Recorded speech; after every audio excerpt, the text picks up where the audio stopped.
Keep walking. Oh, that was good. All right, Tay, do you want one with Lady? Lady, take a picture with Pop. Take a picture with Pop. Oh, the girls, the ladies.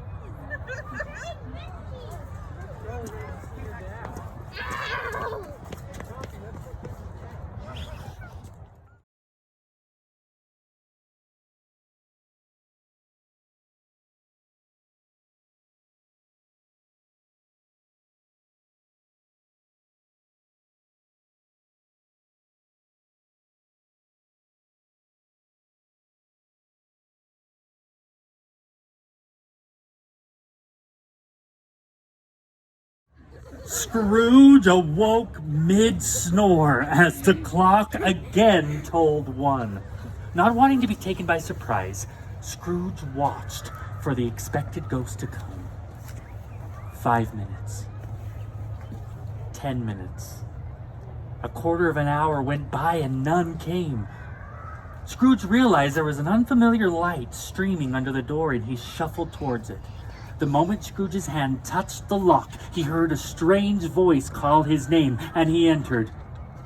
It was his own room, but it had undergone a transformation. The walls and ceiling were hung with holly, mistletoe, and ivy. Heaped upon the floor was roast turkeys and geese, great joints of meat, plum pudding, mince pies, cherry-cheeked apples, and juicy oranges. A glorious, jolly giant sat on top of it all, the ghost of Christmas present. "Come in," exclaimed the ghost. "Come in, and know me better, man." Scrooge was instructed to touch the ghost's robe. He did so and grabbed on tight. The room and everything in it vanished in an instant, as the ghost led Scrooge to Bob Cratchit's house. Within, Mrs. Cratchit and her children, dressed in their threadbare best, prepared their meager Christmas dinner. Bob came in just then, with the youngest Cratchit, Tiny Tim, upon his shoulders. Tiny Tim, Scrooge saw, leaned his crooked body on a little crutch. "God bless us, everyone," said Tim, and his father held him close. Scrooge turned to the ghost with an interest he had never before felt. Would Tiny Tim live? The ghost, its eyes grave, could see a little chair near the fire and a little crutch without an owner. Scrooge pled with the ghost to spare the sickly child. "If these shadows remain unaltered by the future, the child will die," said the ghost. "And if he is going to die, he had better do it and decrease the surplus population." Oh, Scrooge's own words rang in his ears, and grief overcame him. Bob Cratchit raised his cup in praise of the founder of the feast, his employer, Mr. Scrooge.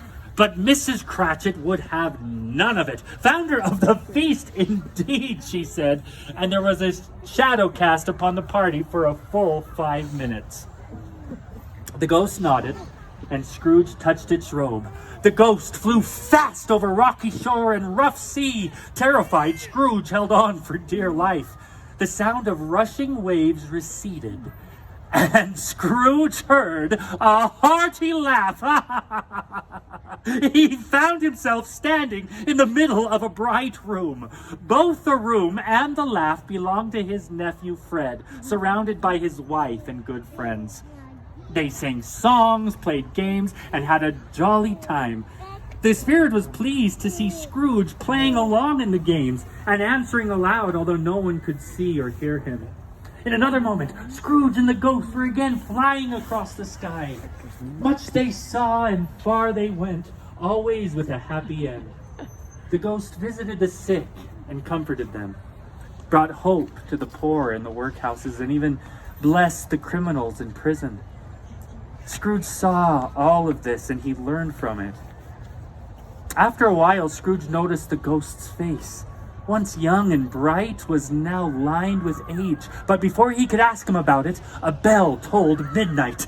Startled, Scrooge looked for the ghost, but couldn't find him. At the last stroke of 12, Scrooge raised his eyes and beheld a solemn phantom, draped and hooded, coming like a mist across the ground towards him. Woo!